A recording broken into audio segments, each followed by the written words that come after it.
For today's video, siyempre, yan, magluto ta. Ang tawag ko dito ay beef loaf with egg. Yan, siyempre, matik na siya. So, inanaon ra siya pag open guys, oh. Kita di mo na. Hindi na ka mahasol, ana. Ana raw, tanawa. Tawagan eh, oh. Siyempre, matik. So pag humanyag hawa sa siyang sudlan ano, ako lang nang gigutat-gutat. Signature moves na sad. So, with feelings na ang pagkakutad guys. With feelings. Yan. May lain na pingwit no. So, maoram na so, salamat gyapon kay naa. Siyempre ako na lang buak lang itlog din. Signature moves na sad. Ako na rin nang gibatil. Yan. Siyempre, batil-batil.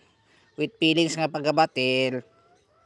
So basta probinsya mao ginay madali-dali na tog loto pagkabuntag no, pagkabuntag in the morning, special beef loaf with egg. Yan, ako din gilabay yung tipaka 3 points. Napahiniwaan nga murag wa ligto ugwa dire. Siyempre nagtak ang nanayin ko og kalha. Ano nga kalha guys, panahon pa ni sapon no, antikin nagbutang na rin kog oil dire. Yan, with feelings para matakang nitong special beef loaf with egg. Yan, inanion na pag mix, kita niyo muna. Siyempre pag mix yan, so ako na ning gimix gamay para maapil siya og prito niya. Yan, pinal signature moves na sad.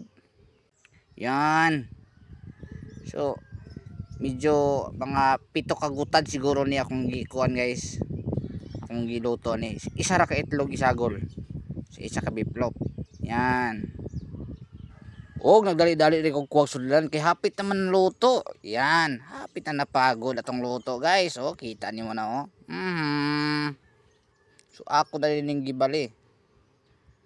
Yan, so inana ra kadali pagluto sa special beef with egg.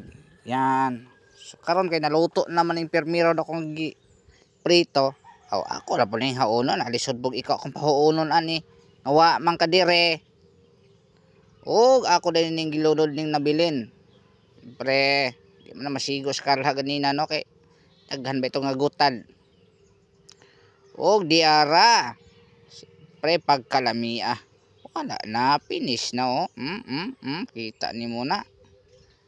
So ayan guys, so naluto na po lang ikaduhang ako na din gihaon kay para mangaon nami kay gutom na. So yan lang.